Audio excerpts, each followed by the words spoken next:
It was only a month after I joined the department that I experienced my first traumatic event, and it's something that I still have very vivid thoughts and memories of today. It was drill night. We were all hanging out after drill was over. We got called out to an attempted suicide call. I don't know why she gravitated toward me, but she did. And I came face to face to this woman begging me to save her son. And I will never forget that woman's face. I didn't know it until many, many years later what a profound impact that would have on my life in general and my life as a first responder, as a firefighter.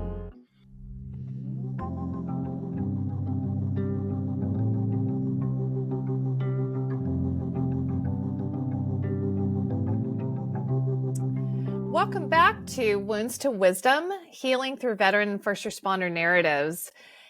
We are doing a mini series, and I just want to give a shout out to Denny Caballero with Security Halt Productions for producing our program today. So thank you so much, Denny. So we are all about this book, Wounds to Wisdom, Healing Through Veteran and First Responder Narratives. We have 29 authors that are veterans and first responders.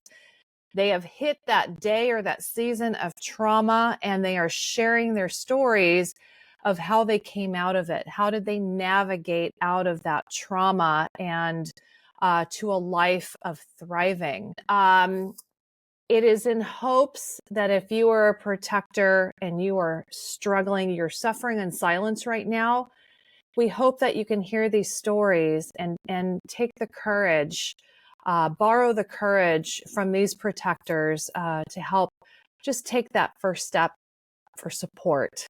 You deserve it. Today we've got Todd Stewart, otherwise known as Chappie. That's what we all call him on The Power of Our Story. He is a retired firefighter and is now a chaplain. Chappie, it's so good to see you. Thanks for being on today. Thank you very much. I'm honored to be here and absolutely honored to be a part of this group. Well, you're a big part of The Power of Our Story. We've had you in our tribe for quite a few years now, so it's great to be able to hear your story because I know it will help so many. You have come such a long way. It's wonderful to see. So let's go ahead and start before the trauma. Where are you from? What was your childhood like? I was born and raised in the Pacific Northwest and grew up on a little farm in the town of Enumclaw, Washington, which sets up against the foothills of Mount Rainier.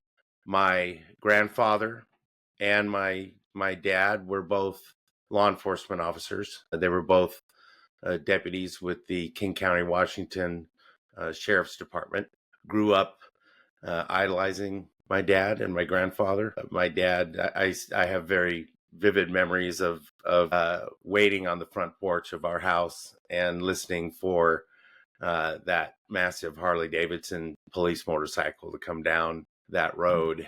And the image that I have of my dad on that bike, you know, back then they wore the knee-high leather riding boots and the riding pants and he was just bigger than life. And so I grew up with my dad as my hero. And I was the baby of the family. And so I was the favored one by my mom, of course, but at a rather young age, my parents' marriage ended. And like so many marriages in law enforcement, that ended with infidelity and divorce. And I didn't know it until many, many years later what a profound impact that would have on my life in general and my life as a first responder, as a firefighter. Growing up, I believed that being a first responder, being a law enforcement officer, was literally in my DNA. It was what Stewarts did. And so when I was very young, I had determined that I was going to follow my dad into law enforcement. I was going to be a third generation Stewart cop. But at about 10, 11 years old, and this was 4 or 5 years after my parents were divorced, I saw my first episode of the television show Emergency. And for those of you that are too young to remember that show, Gage and DeSoto, two Los Angeles County firefighter paramedics. And the first time I saw that show, I knew that what I really wanted to be was a firefighter. And so from a very young age, I always knew that I was going to be a first responder. That's interesting. I have to laugh. I have to laugh because so many of our protectors have come on, and it's a TV show. It's this one. It's Adam 12. It's So I remember that. But isn't that amazing? What an influence that has been.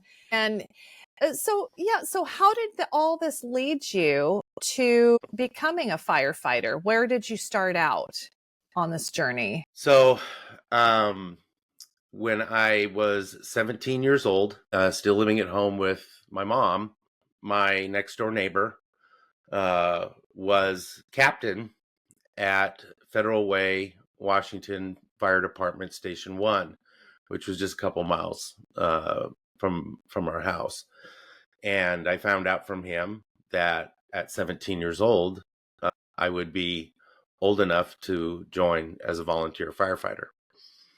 So I signed up, went through the training, and became a volunteer for the Federal Way Fire Department. That's my old patch there. That department doesn't exist anymore. It's been merged several times into a much larger department. But at 17, I became a volunteer. Now, when I was getting ready to graduate from high school, I made the decision to go to school to get my degree in administration of justice and become a cop. And I think deep down, it was, again, this driving force to follow in my dad's footsteps. And my dad came to me when he found out, and he said, "No, you're not going to do that." He said, "You're going to do what you want to do. I'm very proud of you for wanting to follow me. But being a firefighter or being a police officer, you're serving." And while I was growing up, my dad never really explicitly pushed me in any way to become a first responder. But at that point, he said, being a cop isn't what it used to be. And he said, I would feel better if you became a firefighter. And so I dropped my registration and I continued on being a volunteer firefighter. So my journey started in 1981 at the age of 17 years old. Okay, so you started as early as you could volunteering. Yep. With the fire. Okay, and so where did it go from there? How did your journey start? And then we'll talk about the traumatic events after that. Well, it didn't take very long, as a matter of fact, after I joined for that first traumatic event to occur. I went through 12 weeks of training, and it was only a month after I joined the department that I experienced my first traumatic event. And it's something that I still have very vivid thoughts and memories of today. So there isn't much story for me within the fire department before that begins. So that event happened about a month after I joined the fire department. So I was absolutely a raw rookie, didn't know a damn thing about what I was doing. And we were at the station. It was drill night, and we were all hanging out after drill was over. And we got called out to an attempted suicide call. And there were 8 of us on engine 1. There were 4 guys on engine 10 and 2 guys aid 10. Now, back then, there weren't paramedic units stationed at every fire station like there are today. The paramedics were relatively new still, and there were 5 paramedic units that covered the entire county. So it always took a little while for the paramedics to show up. We rolled up on the scene, and I have this very vivid memory of coming off the engine and going around the side of this house. It was very dark, and there was a very strong light on a pole on the side of the house around to go to the backyard to this shed. And it was almost as if I was on a stage, because I'm walking across this dark yard, and all of a sudden I'm in this incredibly bright circle of light, face to face with the mother of a 15-year-old boy who had asphyxiated himself, and she had found him. And I don't know why she gravitated toward me, but she did. And I came face to face to this woman begging me to save her son. And I will never forget that woman's face. And there was nothing we were able to do for her son. He had been deceased for at least a couple of hours before we arrived on the scene. And so we weren't there for very long enough for the King County sheriffs to show up and the medical examiner. And then we went back to the station. And I was really, really shocked at how that affected me. I had this picture in my mind of what would happen and how I would react the first time I saw a dead body. This kid was 2 years younger than me.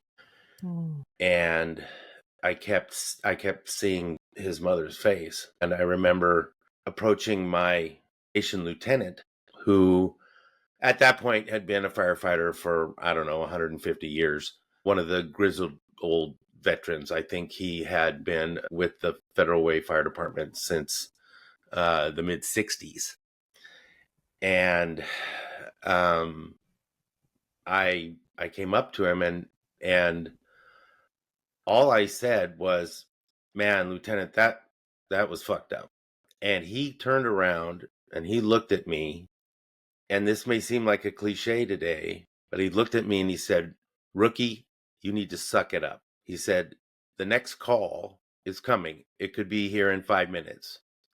And your narrow ass needs to be ready for it. So you need to put that aside. You need to stop thinking about it. And you need to be ready for the next call." And so that was I tell people, that was my first critical incident stress debriefing, 1981 style. Suck it up. And I looked around the station. Yep. Yeah. And I looked around the station, and I didn't see any of the other firefighters appearing to be as bothered about this as I was. So I made the decision that, all right, LT knows best. I'm going to suck it up. I'm not going to think about it. And I'm going to make sure that my head is ready for the next call. And so that was how my firefighting career started, right off the bat, almost immediately. That first traumatic event and that first experience with pushing everything I felt down, hiding everything I felt, and just putting on that mask, that brave face, that tough firefighter persona, and thinking, okay, I'm good. On to the next one. Yeah. And isn't that, gosh, it's amazing when you only know what you know. And that was modeled at the time, you not having any idea of what that was going to do to you. The motto of suck it up, suffer in silence, don't talk about it. And so I know that you have had other stories. I know that there's many other things that you've been through in the fire department and in a hard ending due to an accident. But I'd like to fast forward in how did that trajectory affect your life? And then what happened to help you take that step of healing towards healing? That journey was a very long one. My career wasn't very long, but the impact that it had on me and the journey that I took to healing was extraordinarily long. About a year after I joined the department, moved in and lived in a fire station. So in the span of the next 3-4 years, I had as much activity as a career firefighter would have in the span of 8 years, because I lived in the fire station. So even when I was on duty, I was going on calls. So the repeated trauma and just the everyday dealing with what a firefighter deals with really built up heavy, and continuing to just push it all down. And then in late 1996, we responded to a split level home, a fire that was, the house was well involved. And in the course of entering the home, I fell through a staircase that collapsed underneath me, and I fractured my back. And this is where that firefighting, being a first responder, is in my DNA comes in. I hid that injury. My brothers came out onto that collapsing staircase and they pulled me out. They saved my life. But I knew that something was really bad going on with my back. And I hid that injury because I could not fathom my career being over. Mm. But it was. Mm. It didn't take too long for me to realize that I couldn't do the job. So I pretended that I was going to take a break for a while, because I was a part-time firefighter at the time, and I was telling people that I'm having a hard time getting on full-time with the department. So I'm gonna take a break for a little while. In my mind, I'm thinking, oh, my back's going to get better. I'm going to be back on the department in no time. Never happened. I was lost. Everything that I knew about myself was being a firefighter. Third generation. I was destined to fulfill that family legacy of service, and I failed. That was what was in my mind. Even though it was due to a line of duty injury that I had no control over, in my mind, I had failed my service and I had failed my family. And that was when the downward spiral really began. So It led to it was an identity crisis. You hit that wall of an identity crisis. If you're not a firefighter, then who are you? Nobody. I was nobody. Got a job as a computer programmer because my brother was doing it, and whatever, didn't matter to me at that point. I had to make money, so why not do that? But things really started to spiral downhill. The nightmares were absolutely, not going to describe them. It was, I wouldn't wish it on anybody what I went through at night. And that led to drug addiction. I started taking methamphetamine because that was a good way to not sleep. Smoked a lot of weed because when I finally did have to sleep, then that kind of shut my brain down and hopefully would suppress what was going on. Excuse me. That led to divorce, separation from my 4 beautiful daughters, being alienated from my entire family, homeless. And in 2003, it led to a night with a gun in my mouth. And the good Lord stepped in. And before I could finish pulling the trigger on that old Colt, he showed me a vision of my 4 daughters. And that stayed my hand. But it didn't stay the thoughts that were in my head, the feelings of worthlessness. To me, it was, my daughters need my money. And so I'm going to wait until they are grown, and then I'm going to finish this job. And that was the way I lived for over 20 years. That's a lot fighting of the time. nightmares.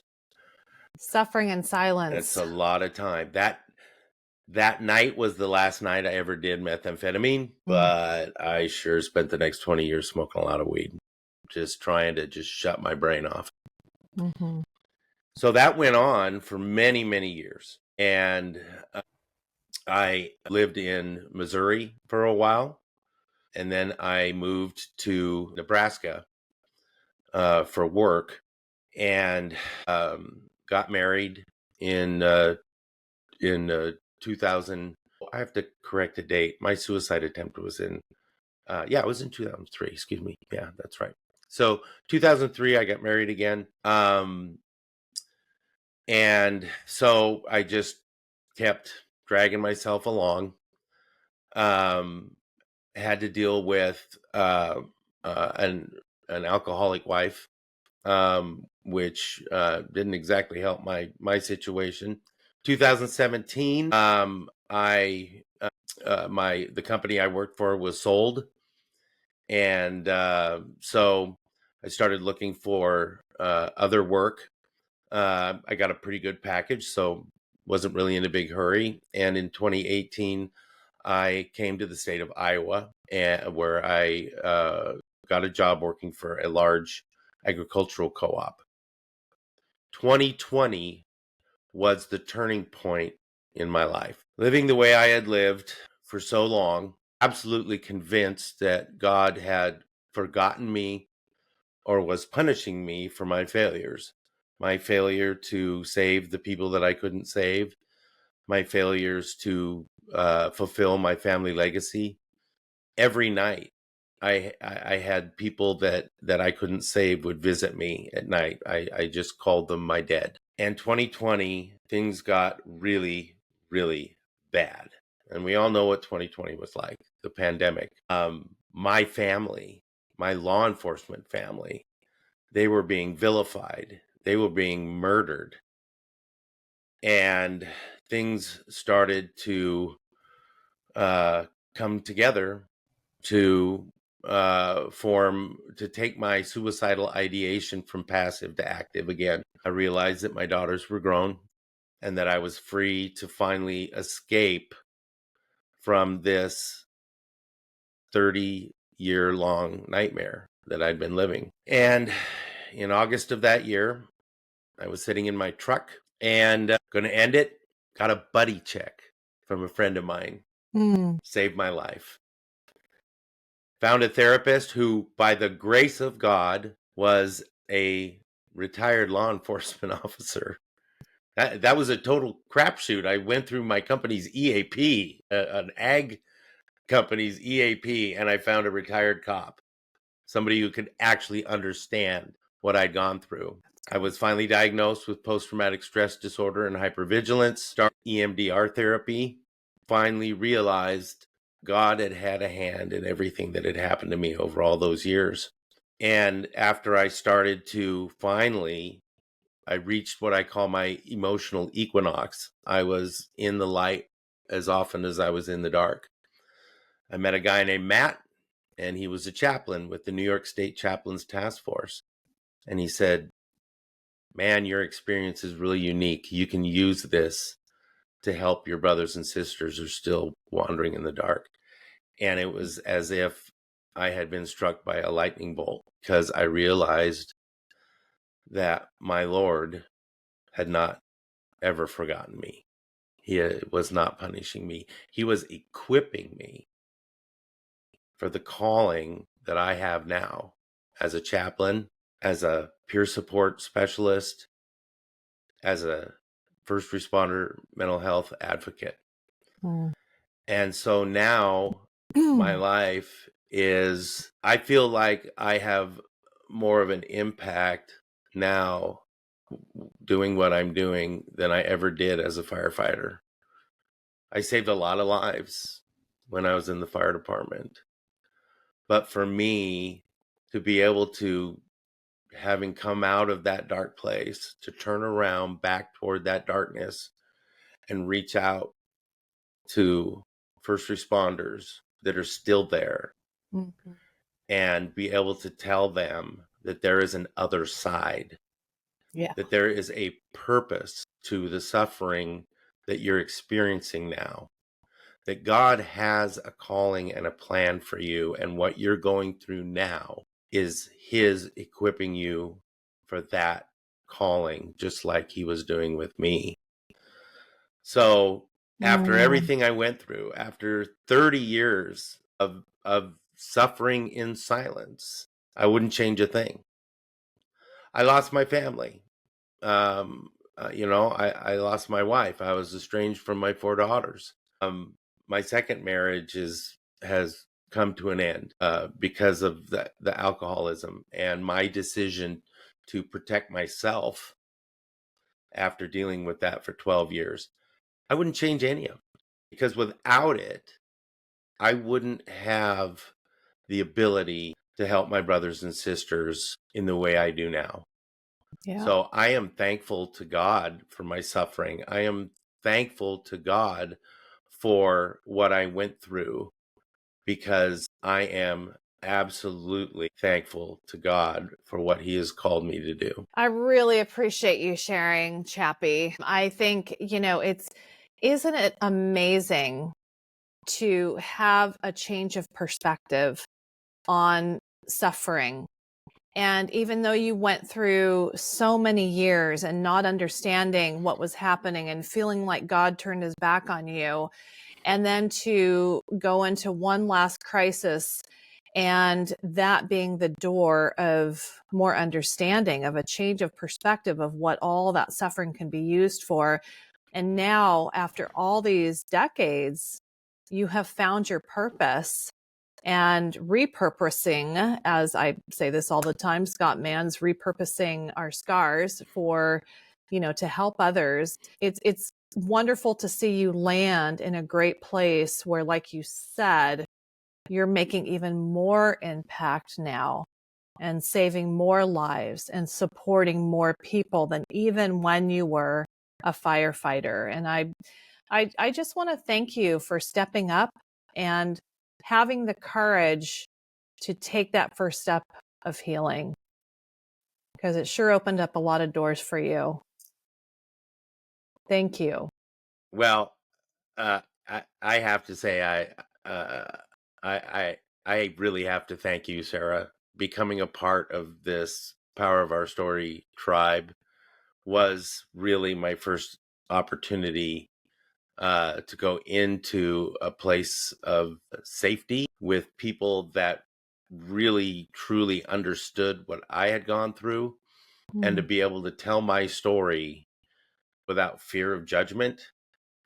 It has been a huge part of my healing journey, and I have met some of the most amazing people through the Power of Our Story, and I can never thank you enough for what you've done for this community and for me personally.